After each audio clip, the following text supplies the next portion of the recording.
Anyway, hello everybody. We are here with a very special stream today. Technical difficulties, most beautiful of the difficulties. We're here with a very special stream today. And this one is for Pantheon, Rise the Fallen. We have a special roundtable coming at you. Let me reset this real quick. With two integral people at the Pantheon project, Mr. Chris Rowan and Mr. Chris Perkins. So today is going to be all about the project. It's going to be all about what's going on. It's going to be a big funding update. And frankly, well, I think at this point, we should probably let them speak for themselves. So, Mr. Chris Perkins and Mr. Chris Rowan, how you guys doing today? Great. Good to be here. Thanks for having us, Cohh. Yeah, thanks so much. So, to kick it off, I'm going to let you guys get started. What has been going on lately? Well, as usual, just like from the beginning, we've been really, really busy.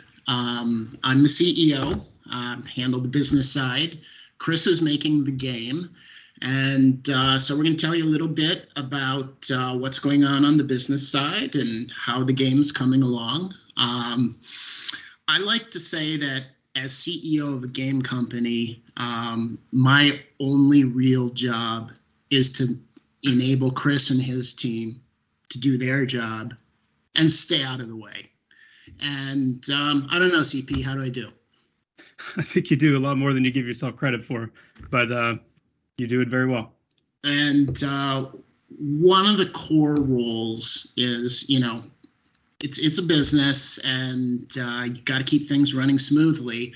And even though video game studios are very much creative endeavors and you want to focus on that, you got to keep things going, you got to keep things running smoothly, and that takes money. And this idea started back when people started realizing that MMOs weren't quite what they used to be, and some of the magic was getting lost as companies started experimenting with new business models that maybe were kind of better for the revenue than the community or the quality of the game sometimes.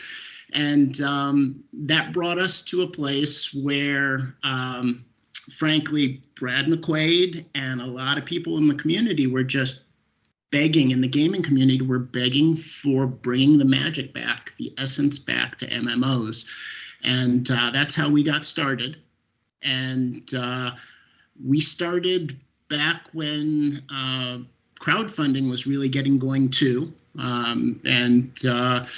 This game really was enabled at the beginning through the passion and the generosity of the gaming community.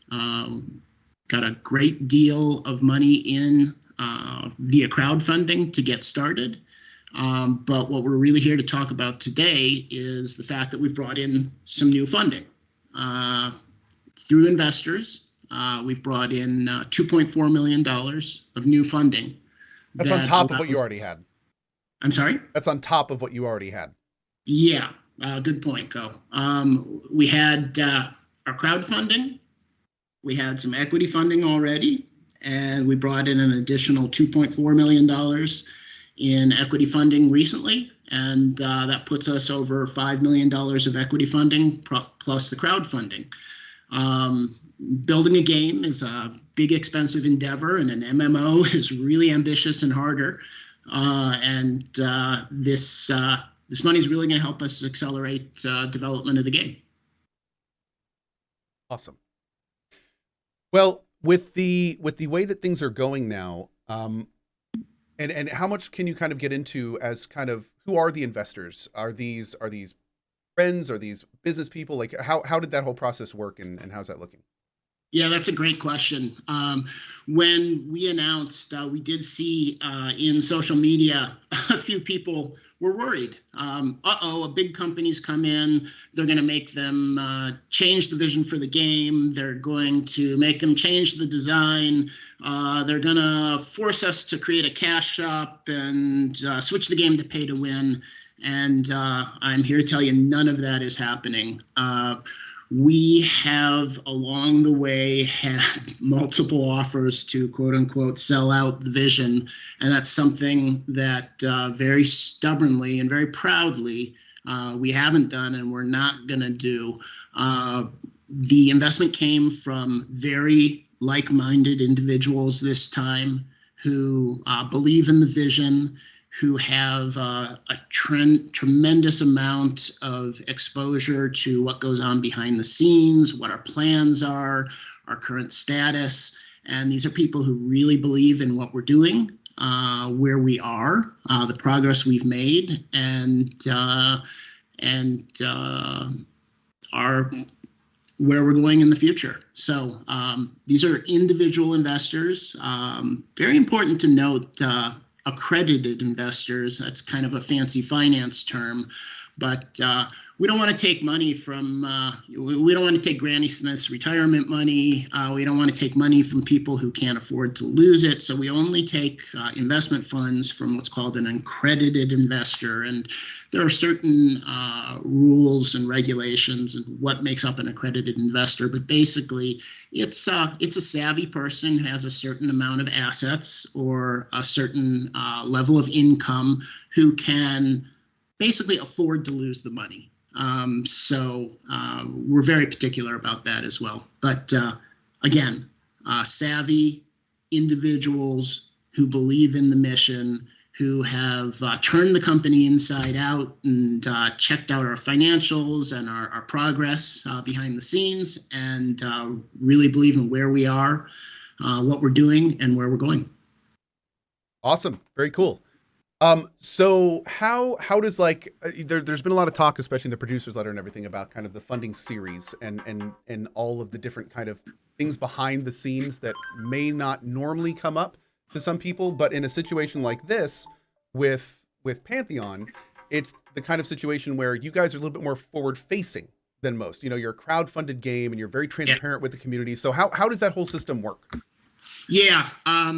Hopefully this doesn't bore the gamers out there too much, this finance stuff, but it is kind of important to understand when these companies announce Series B funding, Series A1 funding, equity funding, debt funding, all of these terms get thrown around, and it might be puzzling sometimes, but a series of funding is a group of investors that invest at the same time under similar terms. So they pay the same price, they get the same amount of stock, they get the same deal terms. So we've had Series A, Series A1, Series A2, and now this is Series A3. So A3 is a group of people who paid the same price under the same terms, and pleased to say that with this Series A3, it's our last round of Series A, and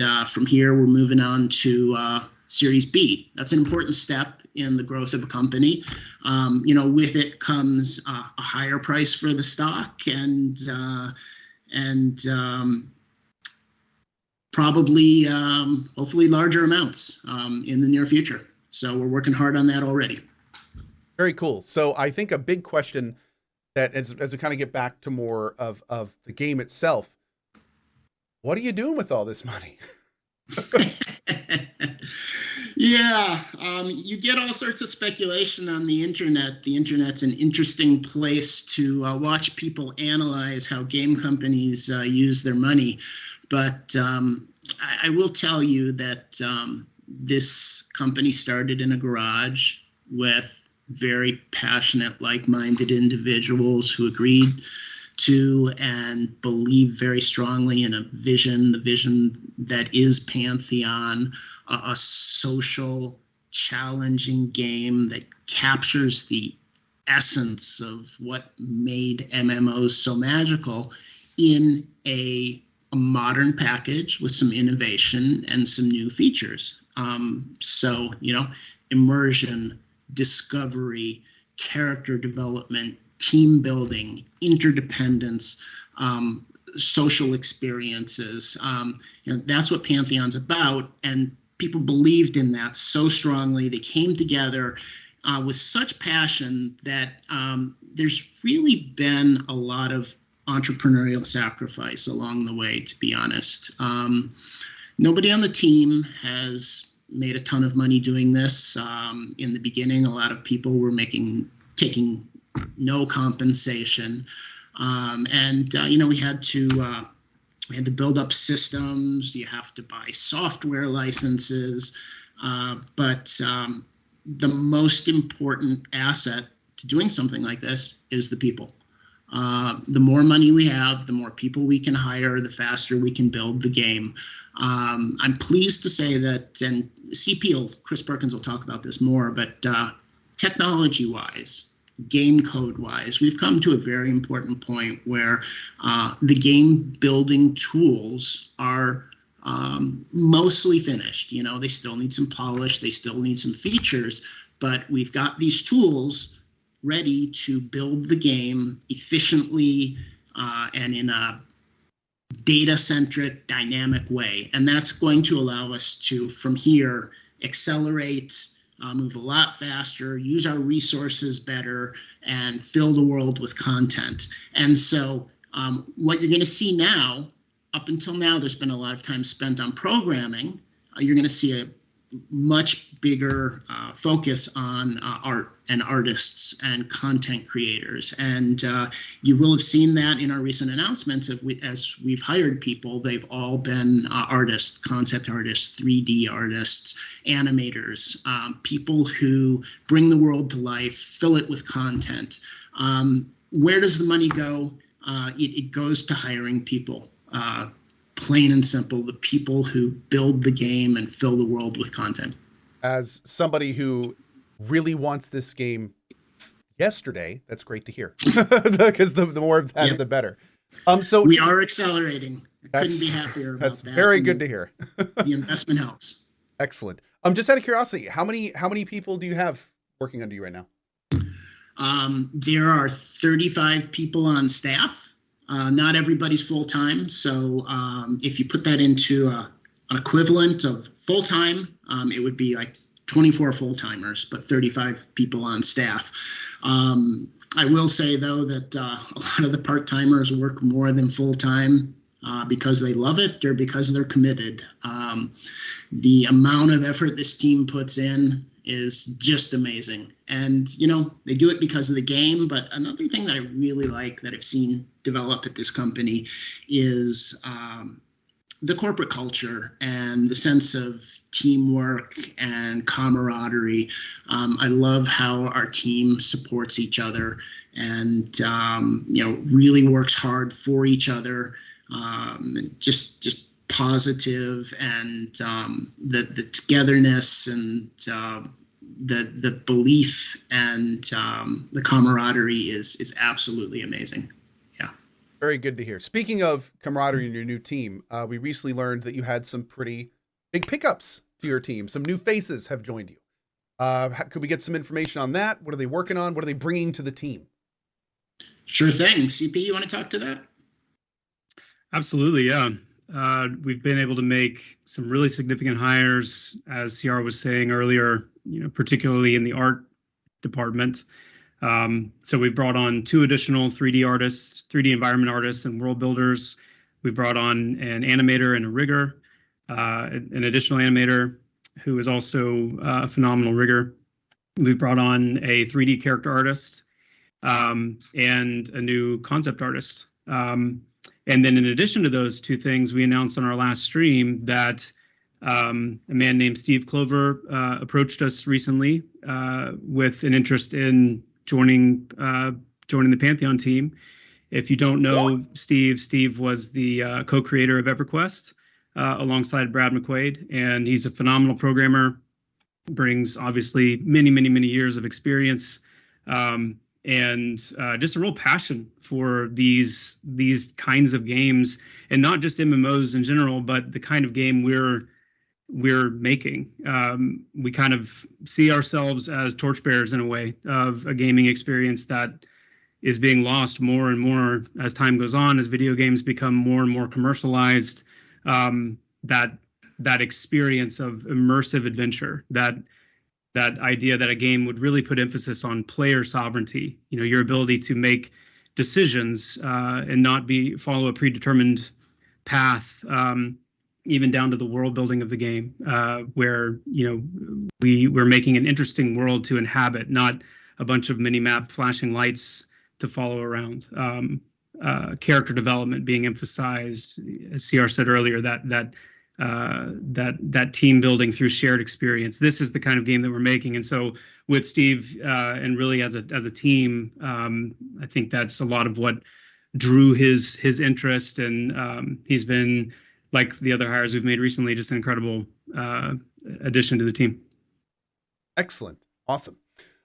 So in terms of like the kind of major game developments and things that have been progressing along, like, has that been all happening in parallel, in conjunction? Is the new team being brought into those processes as they happen? How is all of that working out with you guys? Sure. There's a lot of things happening in parallel at all times with game development. And typically when you're in a development phase, you have, however many things spooled up and kind of ready to go for somebody to run with them, either when an existing resource frees up and is able to move on to that, or in our case, having just recently hired several new people, we've had several things spooled up for those individuals to become immediately productive on. And they've done a phenomenal job. Steve's contributions, he's been able to finish our banking system. We've been able to get our death system, which is pretty complex and pretty in-depth. He's just putting the finishing touches on that, including our newly announced near-death mechanic. We've been able to ramp up the concept art.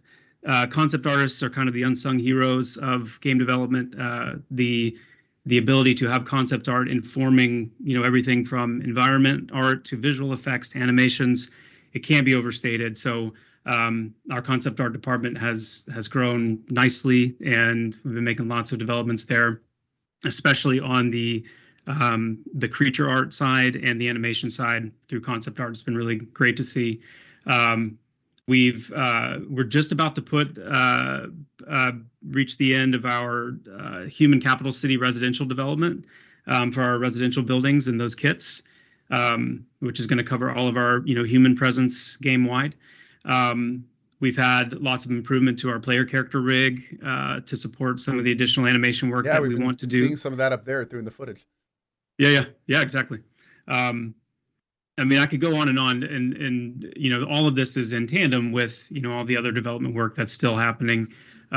Major progress on world building, major progress on game systems like the gathering system. I could go on and on, but it's a huge right, Chris, injection of activity. You've got 2 hours. Go ahead, beginning to end, everything. Yeah, that is circle back on that list here in a little bit. A little bit, right? Well, that's awesome to hear. So, of course, what we've gotten a peek behind the curtain with how the company is doing with the funding. You're giving us some great insight in how everything else is working in terms of the production of the team and everything. What right now is the state of this game, and what are your highlights as opposed to what you think people should focus on, especially those that are very active in the community? I think the biggest highlight, the thing that I am most excited about, are the developments to the class and the combat systems, the class designs, the abilities that we've been able to bring online, the kind of synergies we're starting to create between the classes, the added depth to the combat system through some of the resource kind of tweaks that we've made. The NPC abilities that exist. I am most excited about our testers getting back in and getting their hands on these classes and experiencing the combat of the game. And I would add to that as a close second, the way that the world building has evolved. And in our most recent stream, we showed off a lot of that world building progress, what that means for adventuring. For those of you that don't know, one of our major differentiators for Pantheon is a full free form climbing system. So everything in the game is climbable, from mountains to structures to ruins, trees, things like that. That's just part of really nailing that immersiveness to the world, and that trying to emphasize the exploration in the game. And the way that the topology of the game world and the zone design and the level design has evolved over the last few months is going to create really just an unprecedented experience of what we're wanting to create in the world traversal for Pantheon.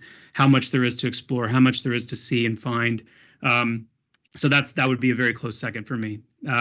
We are moving as quickly as we can to that next pre-alpha testing date. We are just as, if not more, excited to have our VIPs and our testers back in there to play this game, to get their hands on it, to start giving us that all important feedback. And so we are barreling down that track, trying to get there as fast as we can. And just to be a little bit clear, we've talked about this in previous streams that we've done together, and I think it's kind of important to go over again. What exactly is the pre-alpha?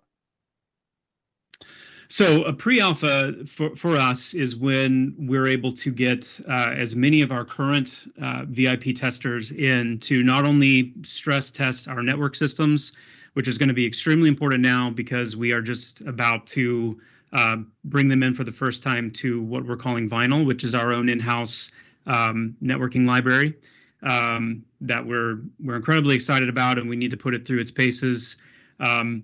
But that's a big part of it, is the kind of stress testing that we can do. But it's an opportunity to see some of these gameplay systems in a very fledgling state.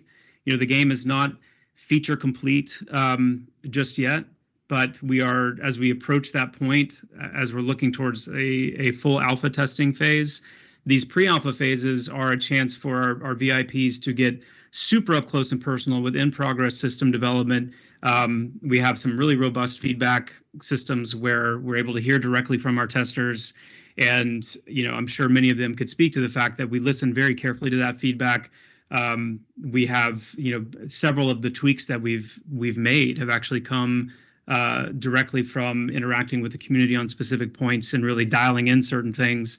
So it's a very involved, you know, in the midst of pre-alpha tests, it's a very involved process where the community is able to get their hands on the game, tell us what they're thinking, what they're feeling, a chance for us to, you know, fix things and polish things, but also to really hear from the people who are going to be playing the game, whether it's resonating. Awesome. Well, on that note, I know that obviously you can't just let everyone play who wants to right now. So how does that work? How does you guys have like a tiered system with the pledges and things like that? What's the nitty gritty with all that currently? Yeah, CR, do you want to take the new pledge package? Sure. Yeah, we have a new pledge package called Scion of the Black Rose. And this is a package that it doesn't include some of the typical VIP benefits, but what it does do is it gets you into pre-alpha testing, which will have several more pre-alpha tests.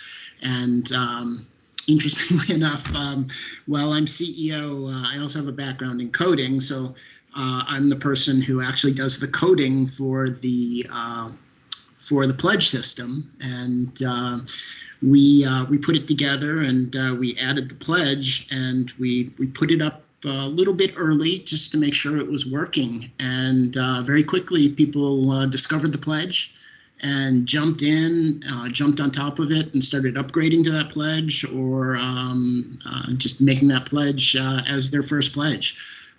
So we've been very excited to see the reaction.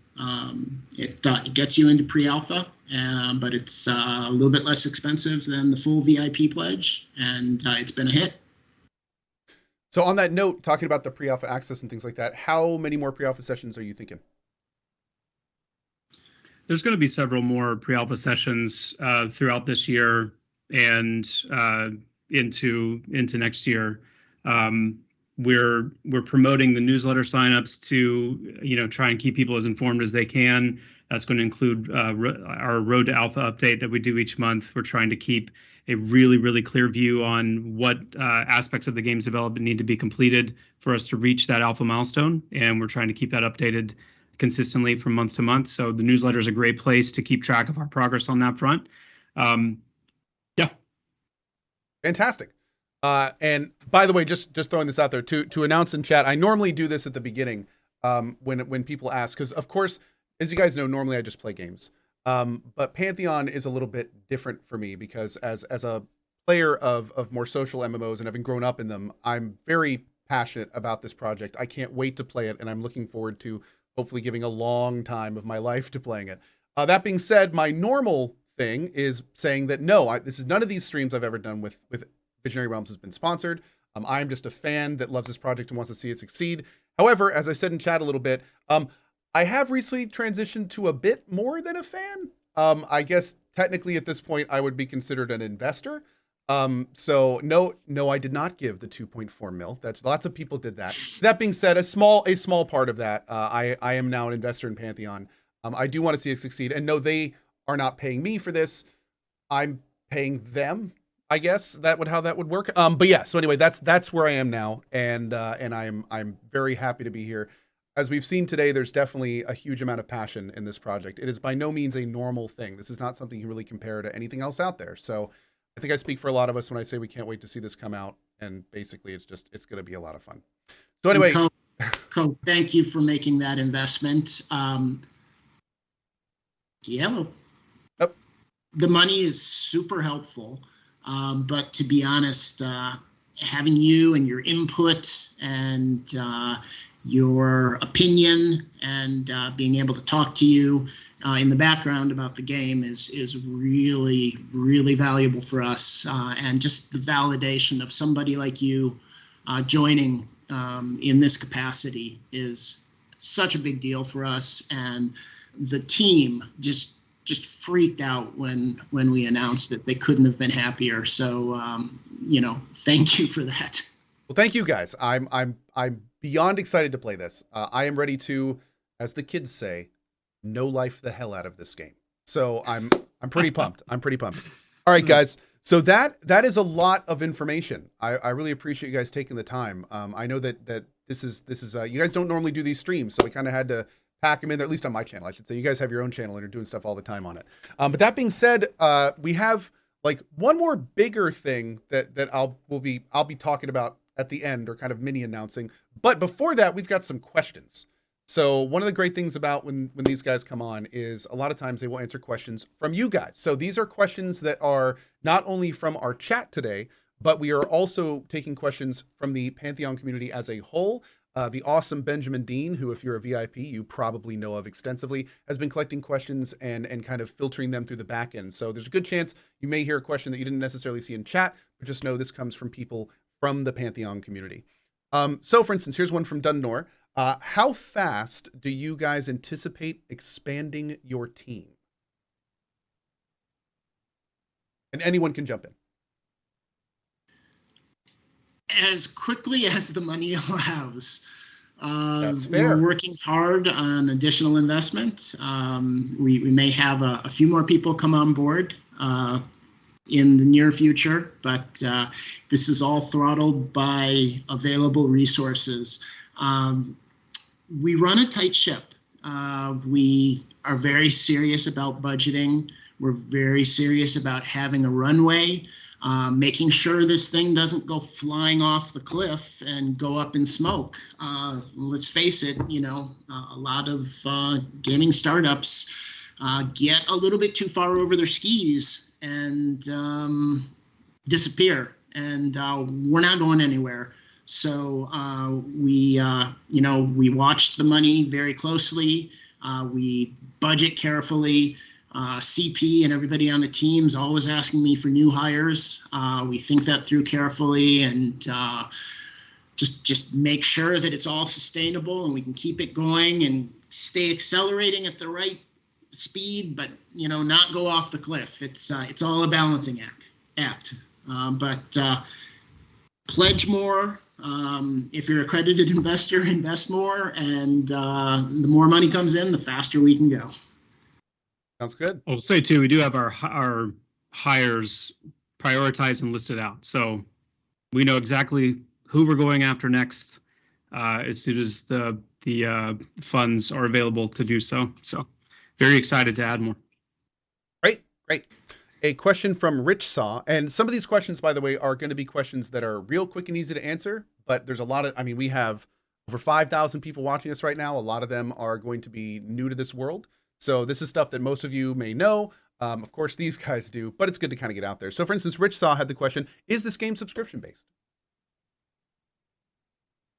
We have not completely 100% finalized our monetization model, but subscription is very likely how this will be monetized. We aren't going to be doing anything that wrecks the community.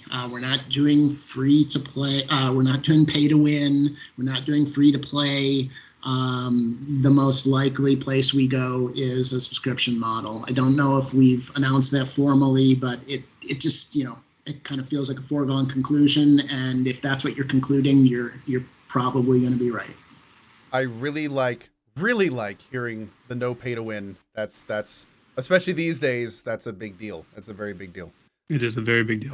Yes. Isvrada, what is your opinion? The hardest thing to achieve in MMO development if your studio does not have enough funding support? That's a good question. It's got to be art.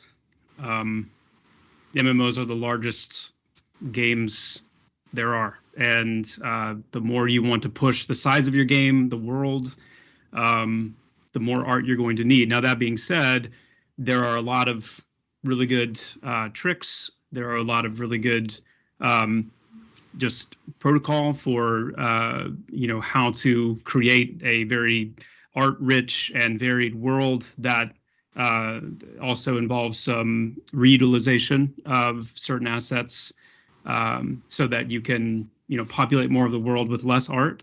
So there's a lot of strategy there, but it's definitely when you're going for a large world and you're wanting not just a cold procedurally generated world, art is definitely the more challenging thing.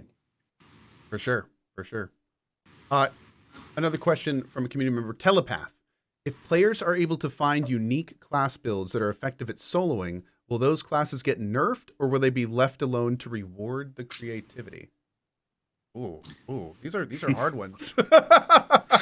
They're trying to put you guys they're trying to get some quotes out of you right now for when they find those. But you said, yeah, that's right. I'm not going to get away with no comment on this one. Well, I mean, it's up to you, but of course, the more you can give, the better. Yeah, I don't have any problem answering this question because the reality is we're not averse to soloing. We don't snub our noses at players who are able to figure out ways to solo effectively. The more creative and kind of emergent those strategies are, the better. Where we will step in is more when it comes to an actual game breaking type of behavior or something that's causing destructive or detrimental effects on the player base. But if it's just a player utilizing their class skills, getting powerful enough, finding something really cool, and then working out a creative way to make it happen, then that's great. That's good to hear. That's very good to hear. Totally agree. Awesome. Excellent. Athen, and this goes back to something that was mentioned a little bit earlier. If you're just tuning in, Vinyl is the proper term, network architecture you guys are using right now? What's the exact terminology for Vinyl? Vinyl is it's technically a networking library. Sometimes it's called a networking stack, and it's the underlying code that sends the messaging back and forth between the server and the client. Very important, MMOs, you have thousands upon thousands of people in the same space, and they're all sending these networking messages, and those networking messages need to be sent efficiently, they need to be prioritized, and shuffled and sent to the right places. And Unity, Unreal, no gaming kit out there, no platform out there has a networking library or networking stack that's sufficient for the demands of an MMO. It's actually, making an MMO run smoothly is a huge, difficult software challenge. And Kyle Olson, our lead programmer, has done a spectacular job of building one from scratch. It's kind of a specialty of his. And, we've done something that people in the industry have actually taken notice of. It's so performant, it's so flexible that it's going to not only allow us to have, a performant game, but maybe even, introduce some interesting features that might not have been possible with the previous networking stack or networking library that we had. Yeah. Awesome. Great. That question was from Athen, who wanted to know not only what it was, which is what you answered, but also was wondering, what is the current status of vinyl? Is it ready to go, or are you guys still developing it? How is that working? Yeah, I'll let CP expound on this, but basically it is integrated in the main project. The game is running on vinyl right now. There are some glitches that we're working out, which is something to be expected when you make a change this massive, but it's in there and running. That was a big milestone for us. I kind of see it as our last major technical milestone. And now the attitude of the company, we still have things to clean up. We have features to add, but we're really shifting towards content production now. I think that's what a lot of us really want to hear. That's great. That's great. Here's a great one. Let me first say this is from our friend Thunder Giggles. Excellent. Love the name. Is there any fear that as they work on this game and doing it so openly, that someone else could come up with a much larger budget, swoop in and steal the thunder of some of these newer and more unique gameplay features, and even I'll add onto that, and even the style of the game?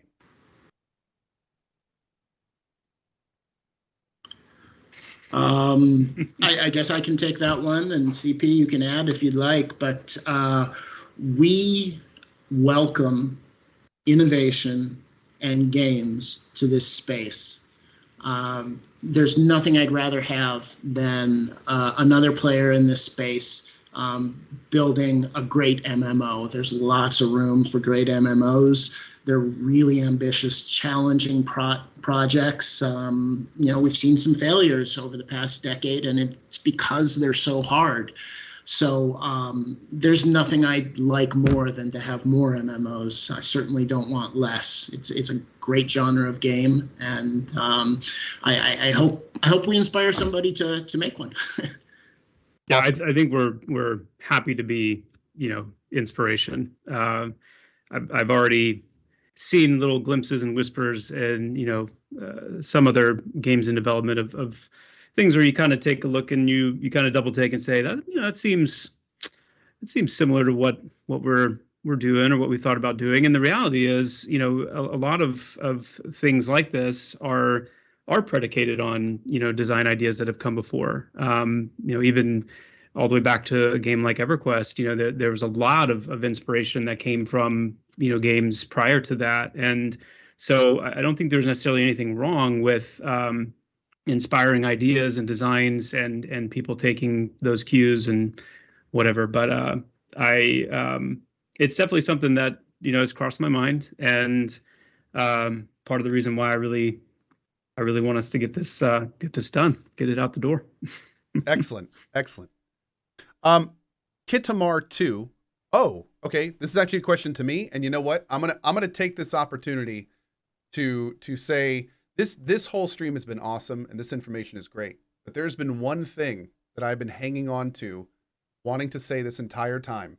And I know for a lot of you, this is one of the biggest things that you are waiting for from me and from this channel. So get this. The question: as an investor, does Cohh get to stream the pre-alpha? This September, I will be able to play Pantheon for you for the first time on stream. I am incredibly excited. We have been following this project for years, and in September, I am going to be playing this game on this stream so we can all together not only see the state of it, but where it's going. I'm hoping at that time, I'm gonna spring this on Ben right now. I'm hoping at that time maybe I can get some of you guys on. We can talk while we play. Like, just I am so excited. It's been a hugely long time coming. There have been so many people that are like, oh, Pantheon's been in development for years. Oh, nothing's happening. Well, we're playing it in 2 months. So there, it's happening. Things are happening. So it's very exciting. Now, of course, I do want to preface, this is all, of course, bearing that everything goes as planned. September's still a couple months away. Things can go wrong. But the hope is that September is where we're going to be playing this. So hope to see you guys then. And to answer your question, yes, we'll be streaming it in September. So hopefully see you guys then. Now, back to the Q&A. Balthazar 12. Can we get a way? Oh, this is kind of a technical thing, but I mean, this is a good question. Can we get a way to compare pledge packages versus another? I'm assuming he means pledge packages, like that kind of stuff. I'm assuming he means, like, this is kind of a weird question. I'm assuming he means on the website, like maybe like a grid or something. I haven't looked myself, but. Yeah, the website has the pledges listed, and similar pledges are listed side by side, and like the lower level pledges show what you don't get or what you get by upgrading to the next level pledge. Okay. It's not a grid per se, but it's laid out pretty well, and if something's unclear, then you can just email support, and they will talk you through it. Perfect. But all that information is available on the site. It is. Perfect. All right. Scratch Glasses is wondering if you have any intern positions available. We get that question a lot. We don't right now. It's something, oh God, am I going to regret saying this? Something we maybe hope to do next summer. But the bar will be pretty high.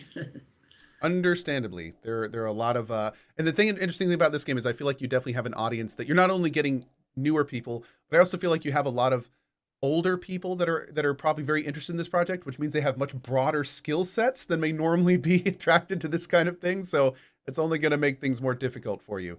I wish you well on that one. So we have another great question from Uriel OWA, longtime member of our community.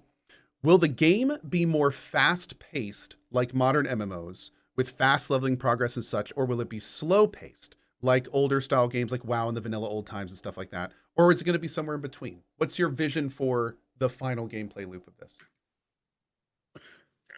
I think it's safe to say, number one, it will not, I can say confidently, it will not be fast-paced like modern MMOs. Where I would put it is more in a slow to a medium paced, and that being kind of determined by any of the number of different parameters that could be going on at any given time within the game. But we are definitely intentionally going for a more strategic and tactical approach to combat.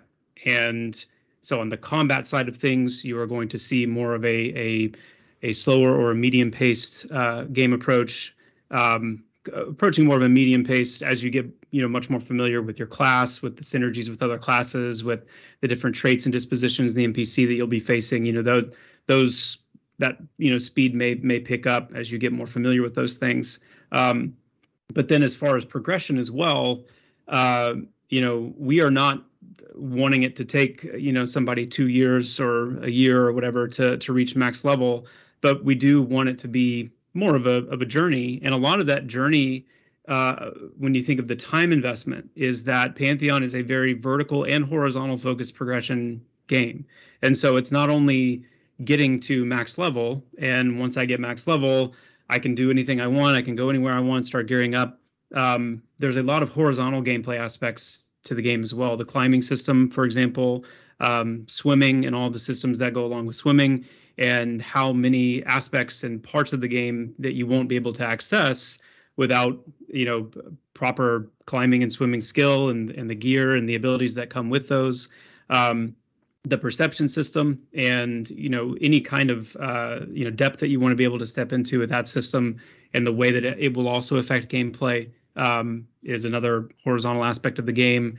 the crafting, the gathering system, and the different kind of dependencies that adventuring will have on what that sphere can provide. There is a lot of horizontal aspects of the game as well. And we said this in the last stream, like you can, I think you said no life Cohh. I've heard it more recently as refusing to touch grass. However like deeply you want to play and focus on the game, you can barrel your way to level 50. But if you don't have the right skills, if you don't have the right horizontal aspects to go along with your character's development, then there's a huge amount of the game that you're not going to be able to access yet because you haven't spent time doing that. Acclimating to different climates is another example. Having the right kind of artifacts or abilities that you found to help you with different fractures you may come across.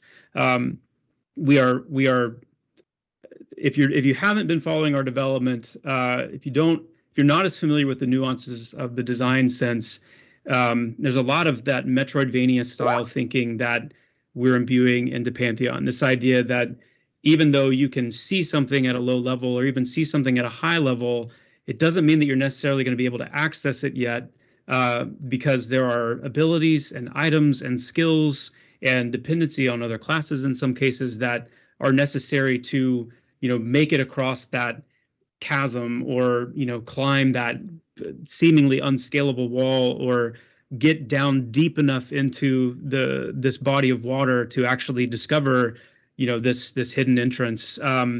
There are things that we don't expect players to even find or have any concept or clue of for months and months after the game launches, if not longer. Because I'm sorry, is that a challenge? I am throwing it down as a challenge right now. Absolutely. Okay. Making sure I heard that right. Okay. Yeah. So,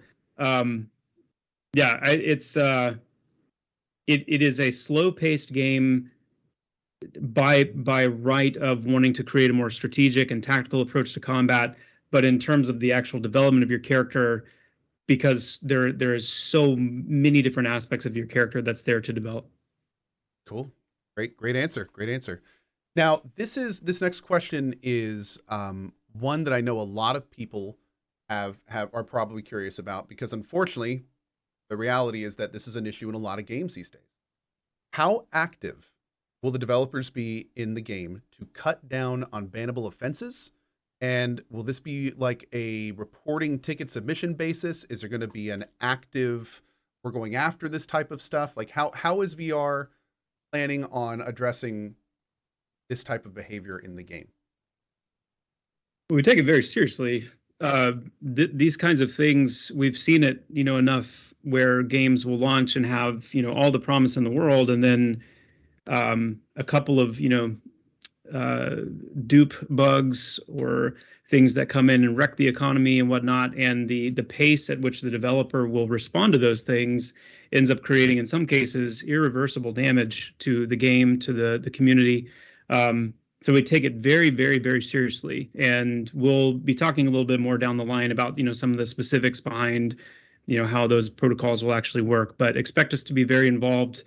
We have worked very hard and have invested our heart and soul into this, and we will do everything in our power to protect it. Yeah, and Ben actually. Go ahead. As part of that effort, we've actually defined a new role at the company, and actually appointed somebody already. Haven't announced that person yet, but we've defined the role of conduct and security manager, and that person's main role will be dealing with just such things. Very cool. That's definitely good news for sure. Another question, Tozazu. When will they engage their core to really test and balance the game to ensure that, one, it's a fun game to play, and two, it's going to keep people engaged and interested long term? Yeah, I mean, we're doing that now, and that will ramp up and continue to be our focus in alpha as well. It's an internal mantra, and it's something that we communicate consistently to our current active testing community, which is the game has to be fun. No combination of ideas and designs necessitate a fun experience. It has to be played, and then we're paying very close attention to how is the game resonating? Is it sticky? Is it something that you think about once you log off and you want to get back in? If it's something you can play and then walk away from and not think about again, then something is wrong. The good news is that our feedback so far is quite the opposite, and that there is a deep fun factor and a deep kind of clinginess that the game has. But we only want to drive that deeper, and we know that there's still so much more that will be coming into that to only increase that feeling. But as we get into alpha and as we grow from the current few thousand testers that we have available now for testing into 10K plus and beyond, once we get into alpha, then that's where we really will be doing kind of that final in the lead up to beta. That's where we really want to make sure that the game as a whole, game wide, all the different game systems and the experiences of many different types of players within that game are all adding up to what we're looking for, which is a fun game, a performant game, and something that players just can't get enough of. That's what we want to hear. Yeah, I want to give a shout out to our current QA team. Small as it is, it's really well run, and they do a great job of staying on top of balance and communicating in a disciplined manner, and making sure that we're always driving towards the kind of balance that will make it fun and make it long-lasting fun.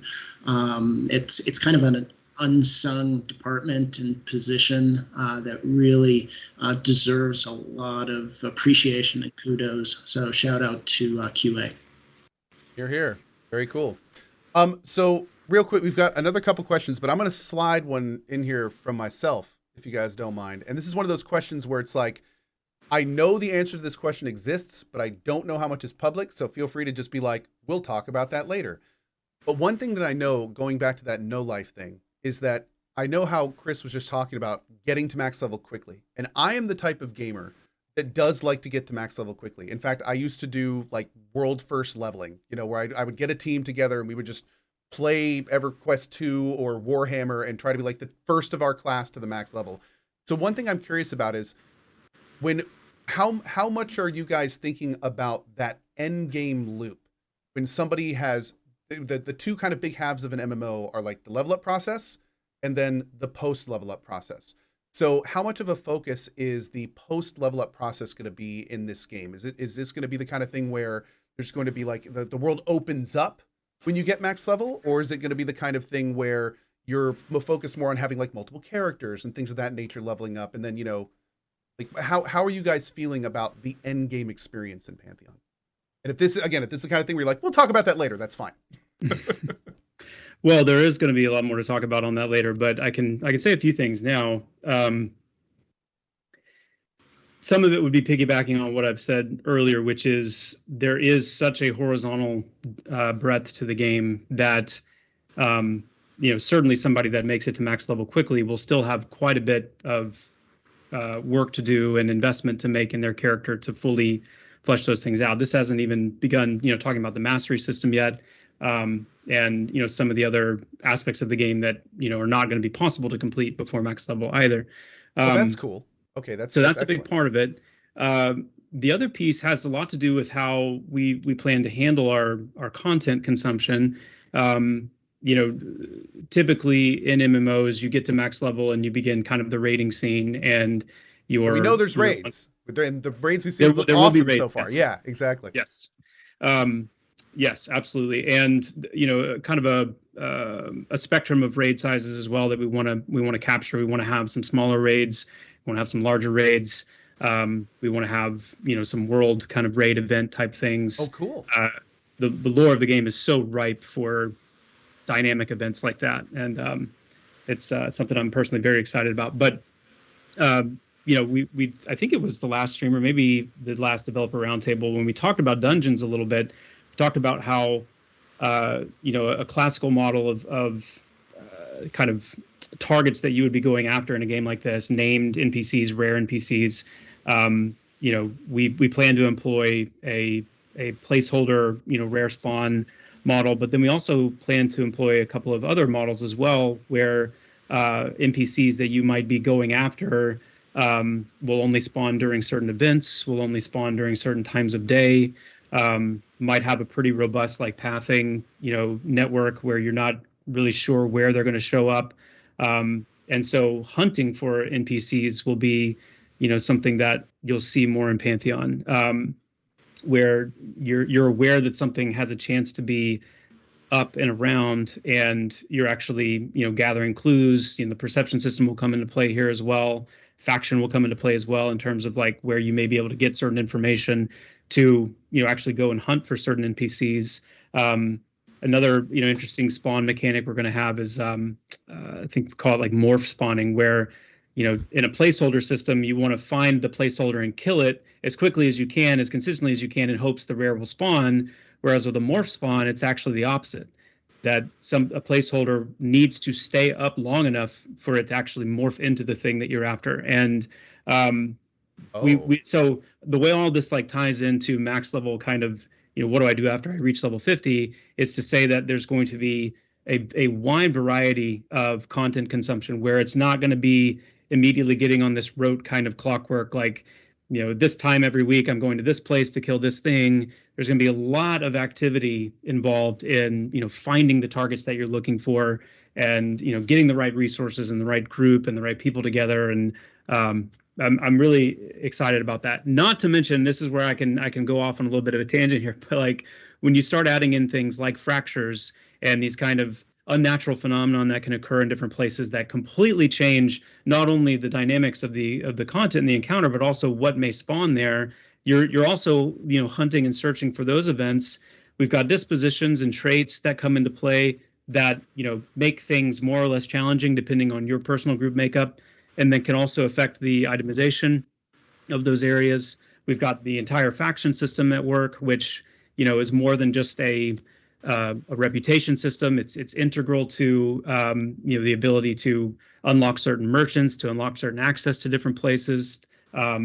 There's so much that is involved in not only reaching that max level, but as you said, Cohh, and it's one of my favorite ways to describe games like this done well, which is the opening more and more of the world up to you as you progress and as you invest more and more time in your character.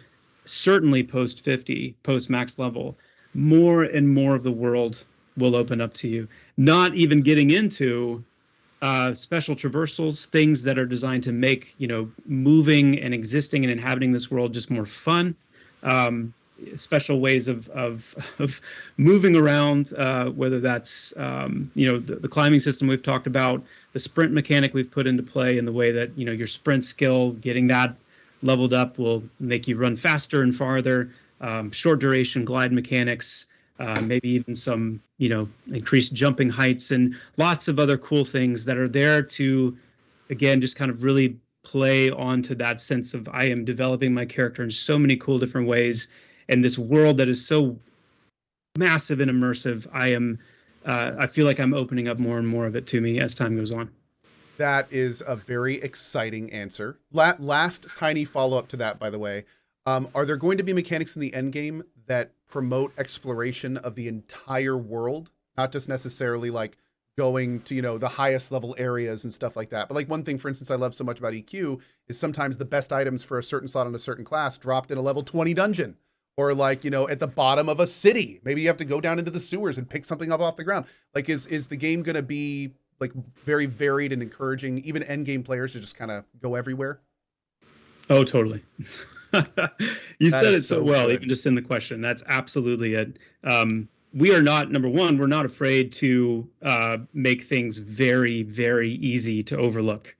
That's in a game like this, we're not shying away from things being very easy to overlook. So yeah, that tiny little golden ring at the bottom of that lake in that kind of, obscure part of the zone, sure, that might lead to, one of the best, poison resistance relics that you can find. And sure, man, down the line, someone will figure that out and there'll be some guides put out there and whatnot. But the key is like saturation. We want so many things like that where it is just that one person's one fateful day where they stumble upon it, and all of a sudden they've uncovered something very cool. But then going back to the Metroidvania point, one of the things from my childhood and one of the Zeldas and the Metroids and the Castlevanias and those games, one of the marks they left on me is that sense of you're earlier in the game and you see something or you're aware of something that you can't yet access.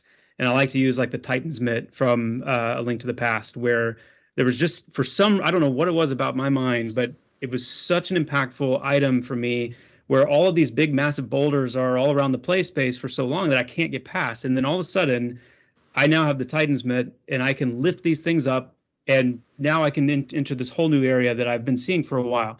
And that is really at the heart of the exploration and discovery aspect of Pantheon, where, yeah, you're level 10 and you're in a low level dungeon, but you see something really high up on a ledge and there's really no it's seemingly impossible to get to. It's like, how in the world would anyone ever get up there? Yet later, when you're level 30, level 40, you've acquired an item or an ability that now all of a sudden it clicks like, oh my goodness, I want to go back and see what that is, because now I can actually, grapple up to that, or I can, charge up a jump and jump high enough to get up there kind of thing. I want to go and see what that is. And now all of a sudden you're level 50 and you're starting to think back to like, what are all the places that I could go back and now you could actually go explore everything again, essentially. Exactly. Oh man, I tell you, that is when you said that, my exact feeling of sitting in Oasis in EverQuest and my little tiny low teens character and seeing the necromancers fight the specters and just be like, that's amazing. And then seeing the guy kiting the sand giant and just like,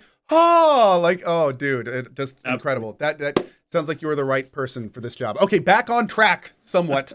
All right, so we've got a question here from Balthazar 12. Great question. This is another thing I loved about EQ, because whenever you'd come across these, it really felt like something special. Will Pantheon use a guide? It's like a volunteer GM system and program like EverQuest used to. You can expect that, yes. We actually have had some really inspiring, kind of passionate people on our team who were a part of the guide program in EQ and have a lot of passion to see something like that continue. So yes, you can expect it, and that's something we'll have more details about down the road. Awesome. Yeah, it's already been documented, and it's ready to go. Yep. Fantastic. And and as Ben already said, the content security managers has a team for this, so we are good. My friends, this has been wildly entertaining and informative. I really appreciate both of your times. Thank you so much for giving us just a little more insight on this project, and just from both of you, any parting words or last things that you guys would like to say to the Pantheon community? We're grateful for the community. We're here because of you. We're grateful to our pledgers, our investors. Every dollar goes directly into development. You're making it happen. Thank you. Thank you for wanting this. Thank you for supporting it. Can't wait to be there in the world with you. If anybody's interested in pledging, we appreciate it. All goes to development, pantheonmmo.com/pledge. Would love to have you join that way too. Love being able to get the word out to a larger community. So thank you, Cohh, for letting us come on here and talk about Pantheon and spread the word a little bit. And can't wait to get you in game soon, where you can hopefully share even more of the game with as many people as we can. We couldn't be more excited. So thanks again. Fantastic. Thank you both again. I think I speak for literally thousands and thousands of us when I say we cannot wait to just get lost in this world. And thank you both for everything you're doing. Please give our thanks to the team. And I think that wraps up this Pantheon event. So we'll be saying bye to you, gentlemen, until next time. And great to see all the success. Great to hear about the funding stuff, and can't wait to play. Thanks, guys. Thanks so much, all. Well, friends, that was absolutely incredible. I want to thank all of you guys for being here. Oh, look, my outro's not working. Please am note dope. that Cohh's Oh, recent God. performance is not indicative I of any just found past or out what future was wrong performance and should earlier. not be Thankfully, none considered of this is reasonable going for on any future YouTube, so we're done. expectations. So, thank you all so much for being here. Let's go ahead and do this. God, I love that picture. God, I love that picture. Yeah, basically what's going on is when we made some special scenes for Pantheon today, we flipped some stuff around in my inventory system or my streaming system so we could get it to work properly. And what that did was that accidentally reversed one of the other things that we had going. So